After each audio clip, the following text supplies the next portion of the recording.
பின்னாடி வந்து எடுத்தாந்து போயிடா முன்னாடி போயிருந்தானா கூட ஒன்றா இருக்கும் பின்னாடி எடுத்தாந்து போயிடா பெரிய பாக்ஸ் நடந்து அவன் வந்து எடை போட வந்து நிற்கிறான் ரோட்டோட பிளேட் இருக்குது அந்த பிளேட் வைத்து நிற்கிறான் எடை போடுறான் அந்த வண்டியில் எடுத்தாந்து நிற்கான் நிற்கிட்ட உடனே என்ன பண்ணான் அந்த அடிக்கு முன்னாடி போனோம்டா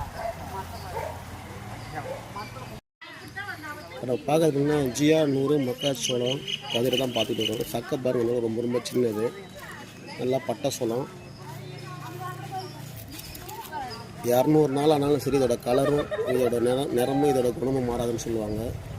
தங்கத்தை நெருப்பில் போட்டாலும் அதோடைய குணமும் மாறாது, அதோட தரமும் மாறாதுன்னு சொல்லுவாங்க. அதே மாதிரி தான் மக்காச்சோளம் எம்ப்ரியோ சீட்ஸை போட்டு GR 100 இவங்க விதை மட்டும் தரல, விதையோடு சேர்ந்த விளைச்சலோடு சேர்ந்து புதிய விவசாயிகளை உருவாக்குறதில் இவங்க தான் முன்னோடி நிறுவனமாக இருக்குது. இன்றைக்கி இந்தியாவிலே பார்த்திங்கன்னா பல புதிய விவசாயிகளை உருவாக்கி வராங்கன்றது ஒரு பெருமிதம். விவசாயிகளை உருவாக்குறது ஒரு பெரிய விஷயம்.